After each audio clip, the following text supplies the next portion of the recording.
গিয়েছে বাসর ঘরে, একাকী বসে বসে রঘুনাথ নয়ন জলে বক্ষ যুগল ভাসিয়ে কাঁদছে। অমাইরা সমাজের সঙ্গে আজকে রঘুনাথের উল্টে গেছে। দেখবেন বউ ভাতের দিনে মেয়ের বাপের বাড়ি থেকে লোকজন আসে কান্নাকাটি করে, তবে সবাই নয়। আগেকার দিনে বেশি হতো, এখন আর কেউ কান্না টান্না করে। অনেকদিন আগে থেকে যোগাযোগ, বাবা হাতটা জুড়িয়েছে। তো আজকে বাসর ঘরে আগেকার দিনে বাবা রাত্রিতে কত কান্নাকাটি হতো। কেন? এই যে বাপের বাড়ির লোকজন এলো, দেখা হলো, তারা আবার চলে গেল, কেউ নেই কাছে, একাকী হয়ে গেল, কত কাঁদতো। কিন্তু রঘুনাথ প্রত্যেকটা জীবনে প্রত্যেকটা নারী কাঁদে, কিন্তু আজকের বিয়ে করে রঘুনাথ কাঁদছে একাধারে বসে বসে। আচ্ছা মা বলো তো দেখি, ভোলো সজ্জার রাত্রিতে যদি কোনো পুরুষ কাঁদে কি বুঝবো আমরা? কি বুঝবো? নিশ্চয় প্রেম ভালোবাসা ছিল, তাকে পাইনি ওই জন্য বসে বসে কাঁদছে, এটাই মাথায় ঢুকবে আমাদের আপনাদের। কিন্তু না,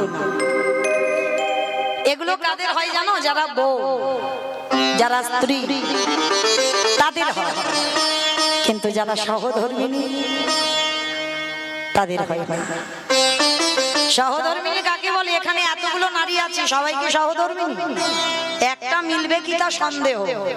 এতগুলো মেয়ের মধ্যে, এতগুলো গুনে গুনে দেখো কতগুলো আমরা মেয়ে আছি, একটা মিলবে কি তা সন্দেহ সহধর্মিণী। কিন্তু বউ সবাই, স্ত্রী সবাই, সহধর্মিণী নয়। সহধর্মিণী কাকে বলে? যে স্বামীর ধর্মের কাজে সাহায্য করে। স্বামী যে জল খাবে এটা বলবে, তবে তুমি জল দেবে না। তুমি যদি সহধর্মিণী হও, তার প্রত্যেকটা সময়ে প্রত্যেকটা কর্ম আগে থেকে তোমার রেডি হয়ে থাকে। স্বামী পূজায় বসবে, চন্দন ঘষে তুলসী পত্র এনে, ফুল এনে, জল এনে রেডি করে রেখে দিতে হবে, যেন স্বামীকে বলতে না হয় হ্যাঁ কিন্তু এটা এনে দাও। মানে প্রত্যেকটা ধর্মের কাজে স্বামীকে তুমি যদি ধর্মের পথের পথিক করতে পারো। একাদশী করে না, জুয়া খেলে, তাস খেলে, গাঁজাখোর, নেশাগ্রস্ত, তাকে যদি তুমি কৃপা করে চরণ দুটো ধরে কৃষ্ণ ভজনে নিয়ে আসতে পারো, তাহলে তুমি নিজেই জানবে, সমাজ বলতে হবে না, নিজেই জানবে তুমি হয়েছো সহধর্মিণী। যে স্বামীকে ধর্মের কাজে ঠেলে দেয় সেই জগতে সহধর্মিণী হয়। কিন্তু মা জগতে বড় দুর্লভ, মেলা বড় ভার এই সহধর্মিণী। তবে মা একটা কথা বলো না, আমি মেয়ে বলে বলছি, কারণ সেই যেমন মর্ত্যের মাটিতে সতী অনুসুয়া ছিল, মহাসতী, তার একটাই মন্ত্র ছিল, অন্য কোনো মন্ত্র নয়, ওং পতি পরমেশ্বরায় নমঃ। স্বামী সেবা করে ভোরবেলা ব্রহ্ম মুহূর্তে উঠতো, ওই গঙ্গা স্নান করে সবার প্রথমে কাজ হচ্ছে স্বামীর চরণ ধৌত করে সেই জল পান করা। কিরকম নারী! কিন্তু মা শুধু নারীটা দেখলে হবে না, পুরুষটারে দেখো।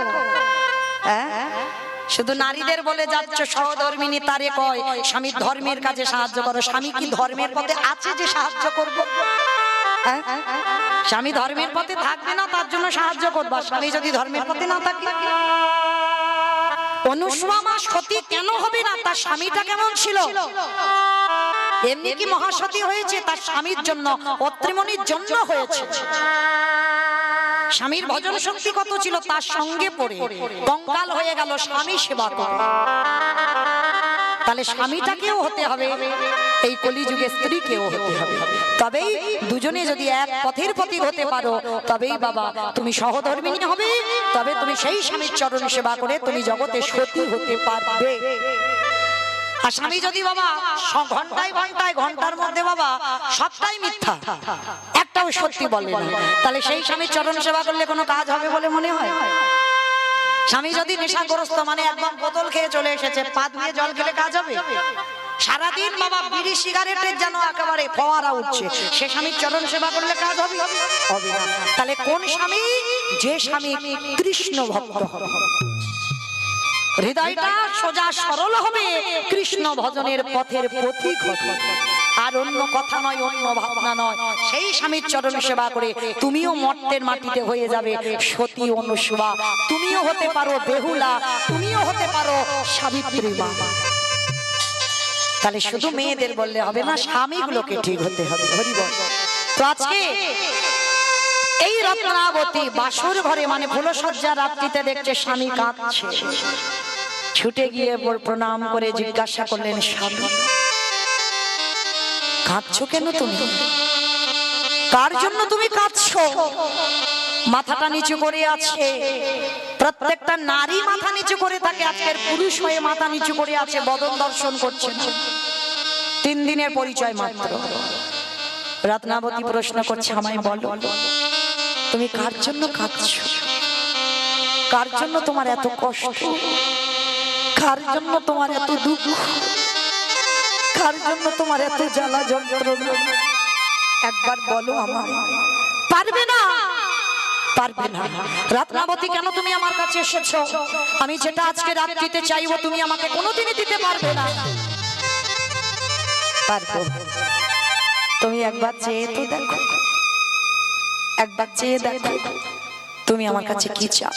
আমি কথা দিলাম প্রত্যেকটা স্ত্রী তার স্বামীর কাছে এই রাত্রিতে চায়, আর আমি প্রতিজ্ঞা করলাম আমি যদি প্রকৃত তোমার সহধর্মিণী হই, আজকে রাত্রিতে তুমি আমার কাছে যা চাইবে আমি তোমাকে দেব। পারবে না, পারবে না রত্নাবতী। আজ আমি তোমার কাছে যেটা চাইবো তুমি কোনোদিনই দিতে পারবে না। পারবো, পারবো স্বামী, তুমি একবার আমার কাছে চেয়ে দেখো। বেশ, ভেবে বলছো তো? ভেবেই বলছি।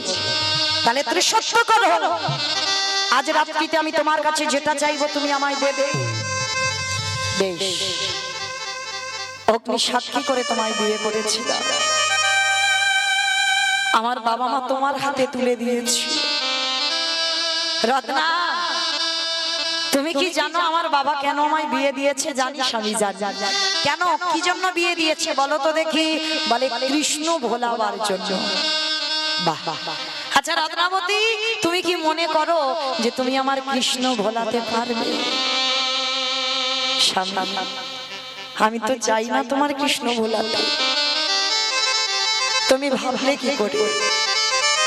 তোমার বাবা মা কৃষ্ণ বলাবার জন্য বিয়ে দিয়েছে মানে আমি তোমার কৃষ্ণ বলাবো, এটা তুমি ভাবলে কি করে? আমি চাই না আমার জন্য তোমার ভজন নষ্ট হয়ে যায়, আমার জন্য তোমার সাধনা নষ্ট হয়ে যায়। আমি চাই তুমি কৃষ্ণ সাধনা করো, তুমি কৃষ্ণ ভজন করো, কৃষ্ণ চরণ পাও। রত্না, তাহলে আজ আমার এই হৃদয়টা যার জন্য কাঁদছে তার নামটা যদি বলি তুমি আমার তার কাছে পাঠাতে পারবে তো? পারবো। তুমি একবার শুধু বলো তার নামটা কি।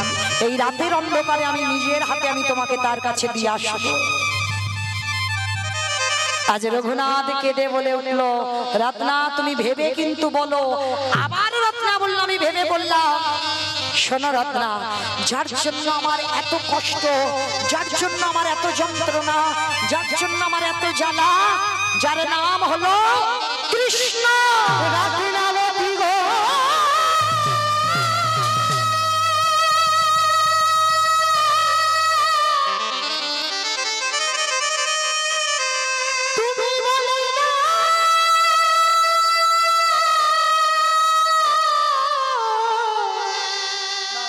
আমি কোথা গেলে কৃষ্ণ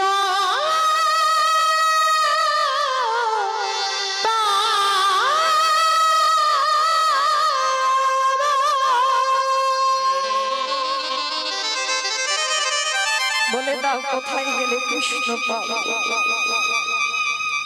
রত্না চুপ হয়ে গেলে যে বড়। এসো, আজ রাত্রিবেলা আমি পিছনের দরজা খুলে দেব, আর ওই পিছনের দরজা দিয়ে তুমি চিরজনমের মতো চলে যাবে কৃষ্ণ দর্শন। রত্না,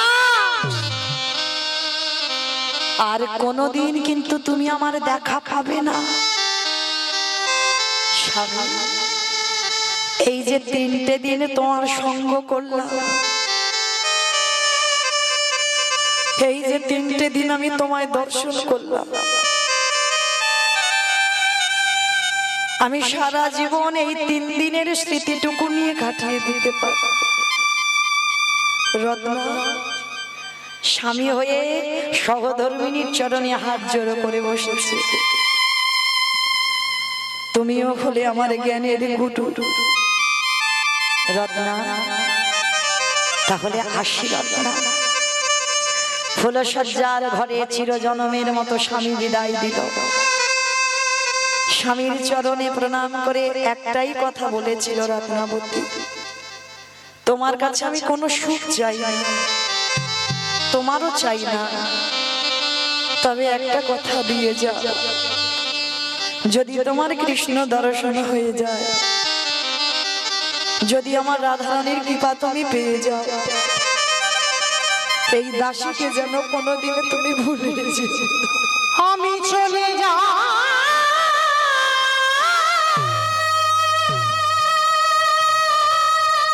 এই দাসীকে একবার তোমার চরণে শেষের দিনে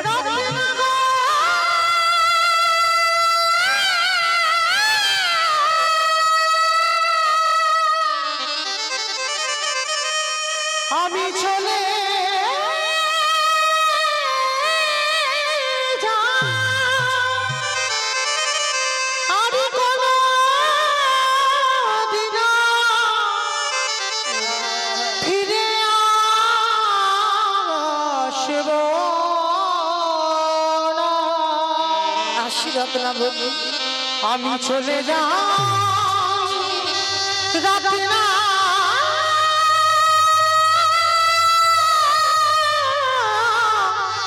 রত্না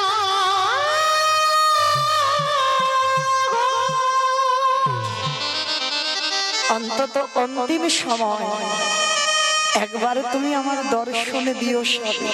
আমার জীবন নদী, আসি আসি রত্না, নাইয়া তুমি ভালো থেকো, তুমি ভালো থেকো। আমারে ভাবির খেলা সাঙ্গ হলে গো,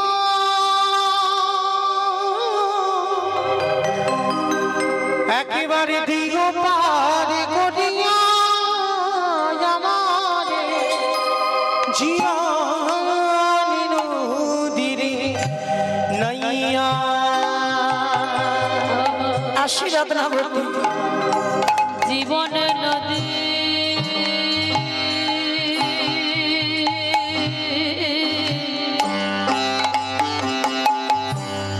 নাইয়া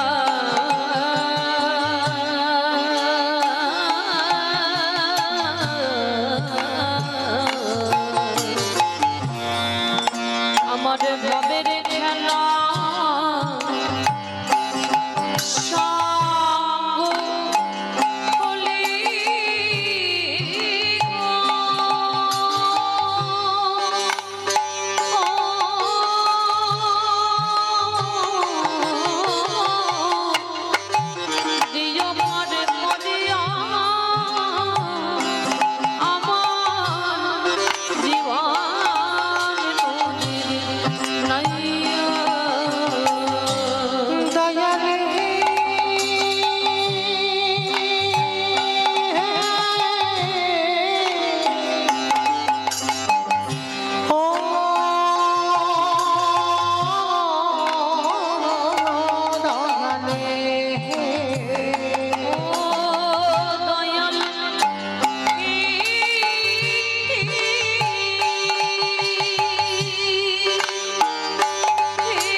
বেঁধেছিলাম বাসা,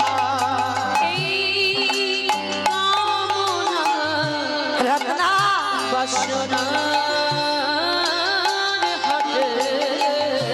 তোমার সঙ্গে আর কোনোদিন আমার সাক্ষাৎ হবে না। বুঝি বেঁধেছিলাম বাসা, সবই অচলে হবে আমার যাওয়ার কানে গো।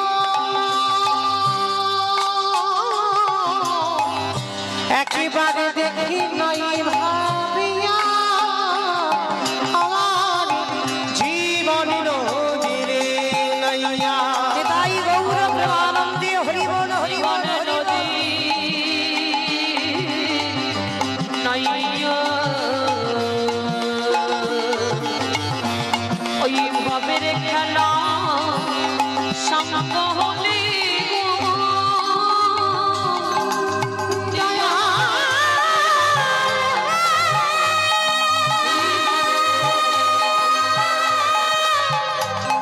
জীবনে নদী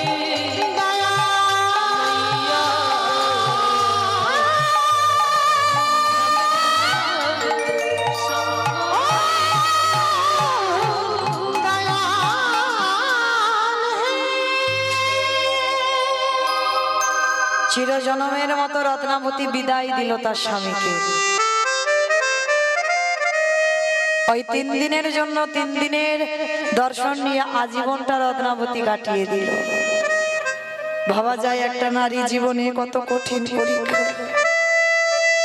ওই রঘুনাথের স্ত্রী করেছে। ছুটে চলল আমার জগন্নাথ ধাম, পুরী ধাম। পরের দিনে বাবা সংবাদ পাওয়া গেল, হিরণ্য দাস আর গোবর্ধন দাস বাবা যেটা খবর পেয়েছে রঘুনাথ পুরী ধামে আছে। খবর যখন পেয়েছে বাবা, চাল ডাল আলু সবজি অন্ন বস্ত্র অর্থ পাঠায় পুরী ধামে রঘুনাথকে, যাতে কষ্ট পেতে না হয়। রঘুনাথ দান ধ্যান করবে আর নিজেও সুখে থাকবে। তো রঘুনাথ ওই বাবা কাকার পাঠানো জিনিস বৈষ্ণব সেবা দেয়, পুরী ধামে ভক্ত সেবা দেয়, বস্ত্র দান করে, অন্ন দান করে, অর্থ দান করে রঘুনাথ। কিন্তু একদিন বাবা সবার কাছে মহাপ্রভু যায়, কিন্তু একদিনের জন্য রঘুনাথের কাছে মহাপ্রভু আসেন। একদিন আমার রঘুনাথ স্বরূপ দামোদরকে প্রশ্ন করেছিল, আচ্ছা ঠাকুর তুমি একবার আমার প্রভুকে গিয়ে জিজ্ঞাসা করবে?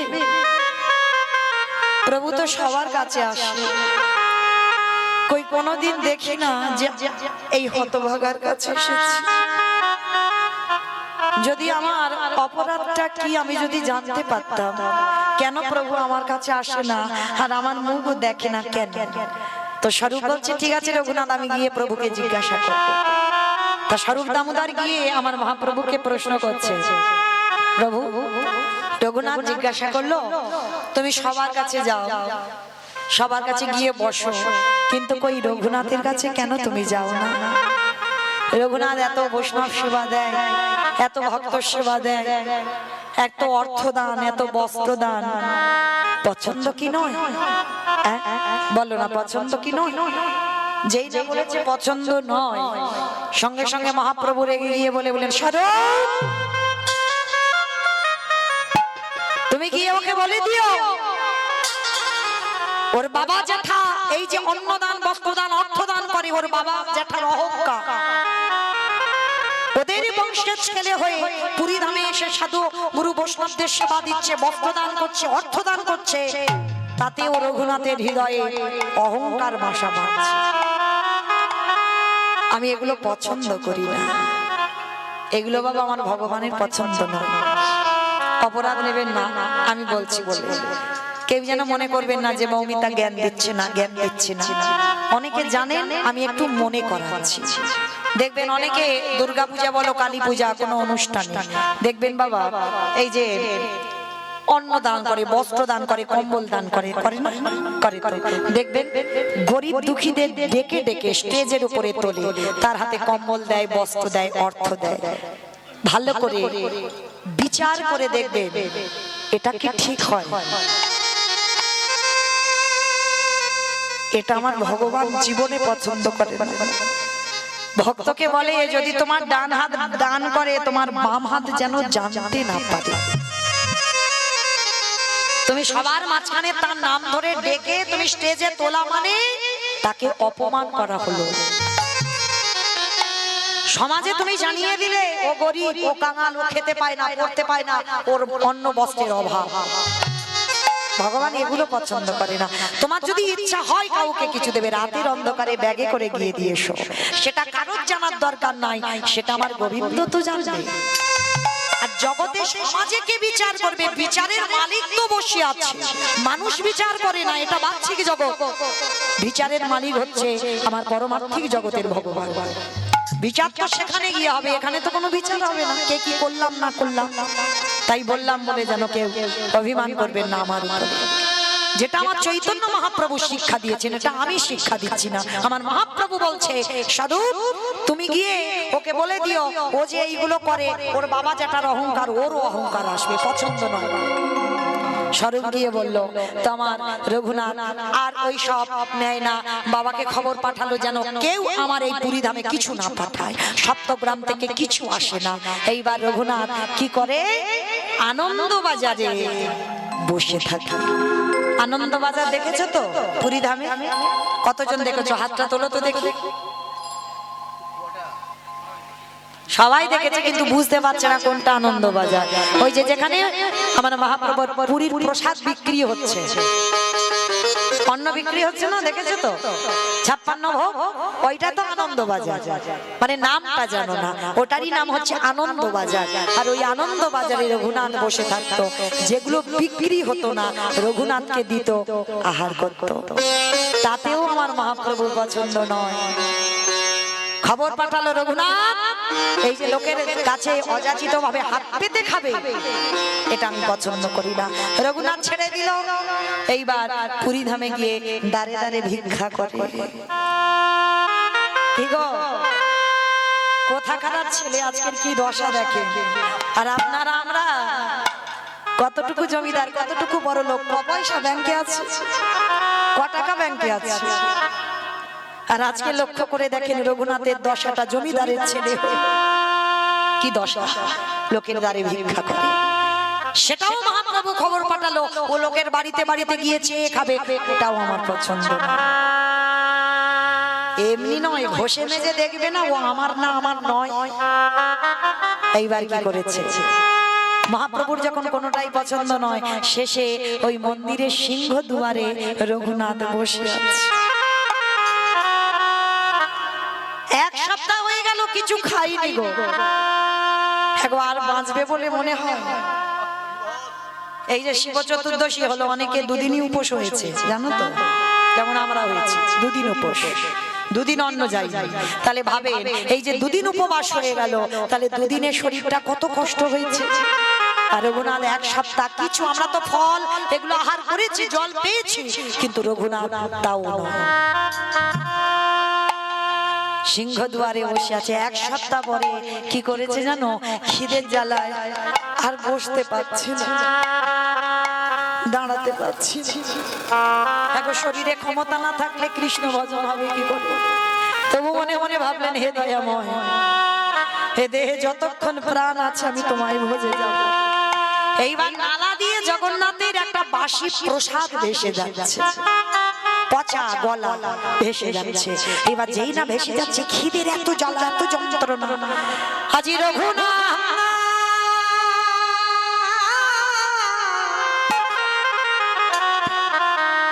ওই জগন্নাথের পচা গলা প্রসাদে যখন ভেসে যাচ্ছে, ওই রঘুনাথের কাছলা করে প্রসাদীটা তুলে লয়ে ওই প্রসাদীটাই আমার 7 বার ধৌত করেছে, 7 বারে ধৌত করে তাতে একটু লবণ মাখাইয়ে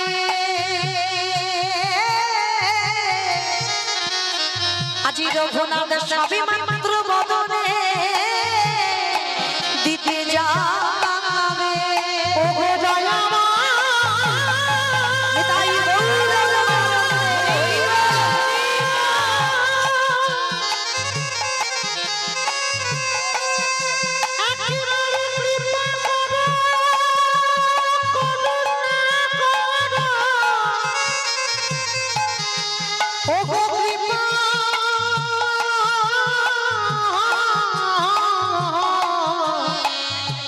কৃপা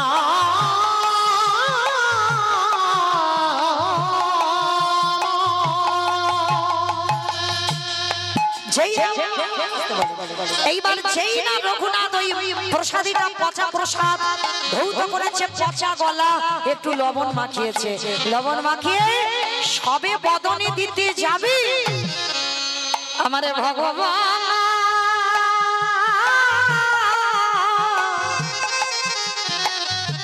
আরে পেছনে থেকে এসে রঘুনাথের হাত চেপে ধরেছে, বলে ওরে রঘুনাথ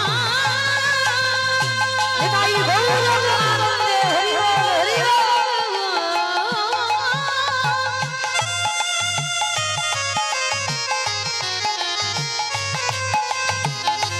এই যে মহাপ্রসাদ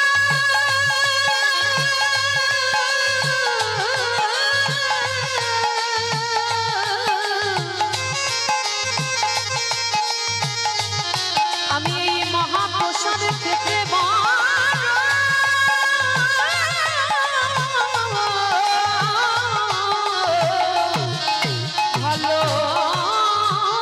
ভালোবাসি। যেই না হাতটা ধরেছে রঘুনাথে, রঘুনাথ পিছনে তাকিয়ে দেখে না মহাপ্রভু দাঁড়িয়ে আছে। প্রভু, প্রভু তুমি এসেছো, এতদিন পরে আমার মনে হলো আমি আর বাঁচবো না, তুমি এসেছো রঘুনাথ। ওরে দে দে রঘুনাথ আমার একটু ওই প্রসাদ, প্রসাদ দে না, না না প্রভু না, এটা পচা গলা, এই প্রসাদ আমি কি দেব? ওরে প্রসাদে কোনোদিন পচে না, প্রসাদে কোনোদিন বাসি হয় না, প্রসাদে কোনোদিন পচে যায় না, প্রসাদে কোনোদিন নষ্ট হয় না, প্রসাদে কোনোদিন উচ্ছিষ্ট হয় না। প্রসাদে যদি ভগবানের সেবা করি প্রসাদ, ওইটা যদি ভক্ত উচ্ছিষ্ট করে সেটা হয়ে যায় মহা মহা প্রসাদ।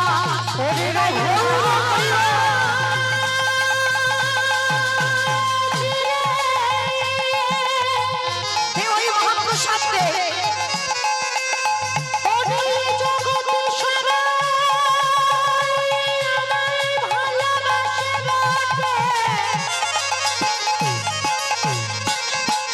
কিন্তু তোর মতো করে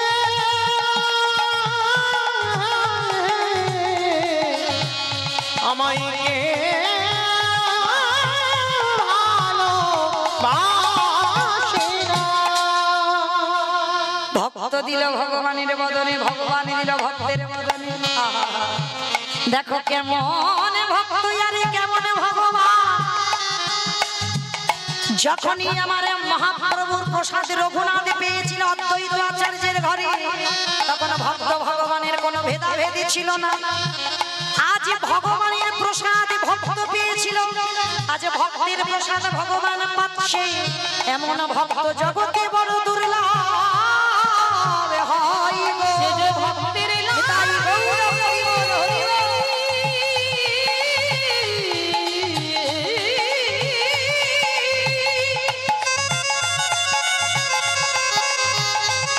সে যে ভক্তের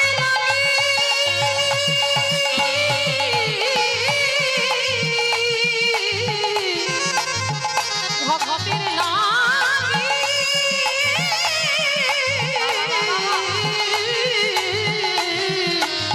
সব করিতে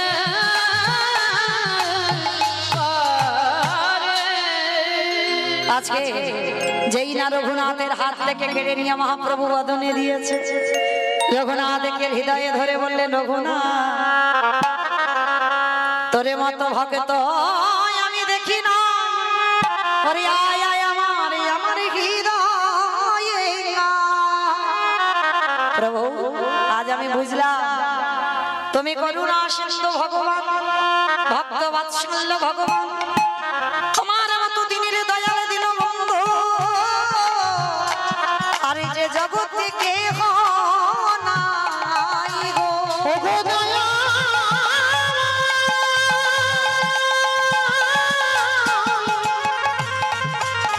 এভাবে আমায় কৃপা করো।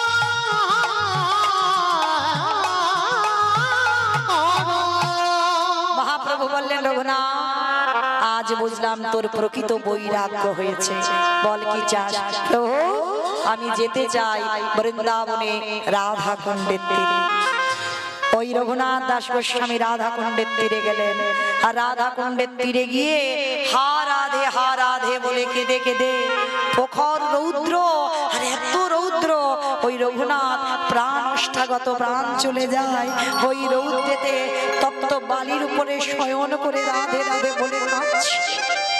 আমার রাধারানী এত কৃপাময়ী, তারই বরের সন্তান তো। রাধারানী এত কৃপাময়ী, ওরই কাছ থেকে মানত করে পেয়েছিল রঘুনাথকে। সেই রাধারানীর চরণে চলে গেল, আর সেই রাধারানী যখন দেখছে রঘুনাথ ধুলাই পড়ে কষ্ট পাচ্ছে, রাধারানী নিজের উড়নুটা নিয়ে আমার রঘুনাথের ওই যে রোদ লেগেছে আচ্ছাদন করে বসে আছে।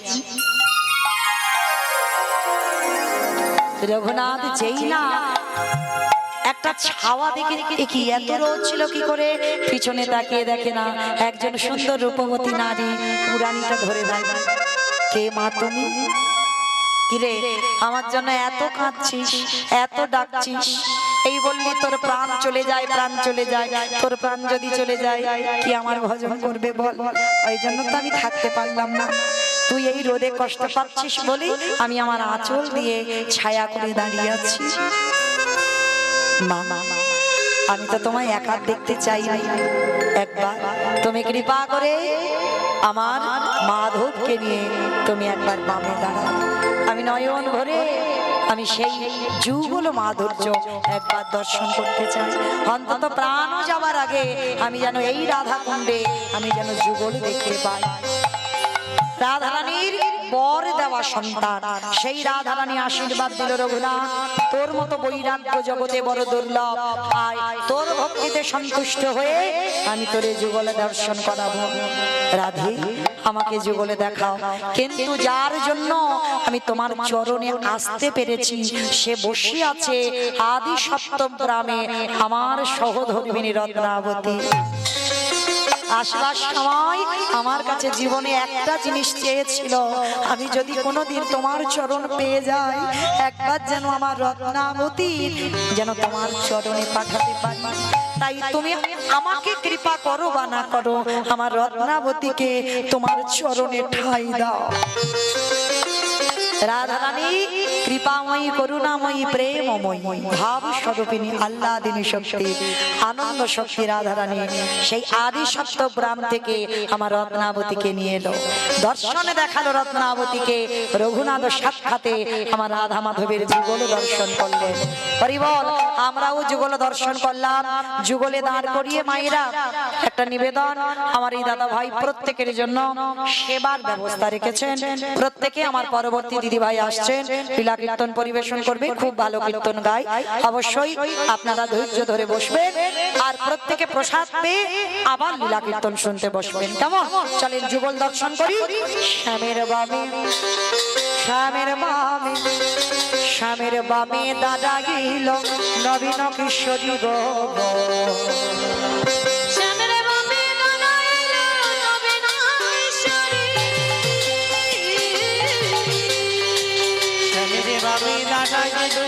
নবীন কিশোরী গো,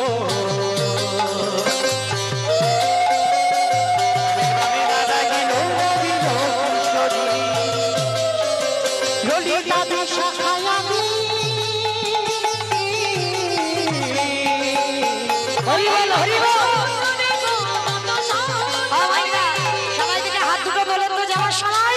পদ্মের পাতা হে পাতায় দিচ্ছে কদর,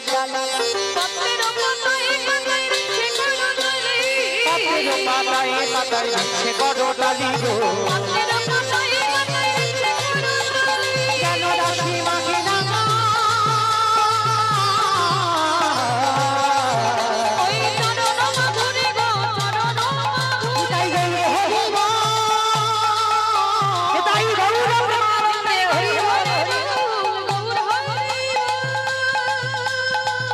ভক্তয়ারে ভগবানে মিলন হইল, সর্বজনে সবে মিলে হরি হরি বল, হরি বল, হরি বল, হরি বল, হরি বল। রাধে রাধা গোবিন্দ জয়।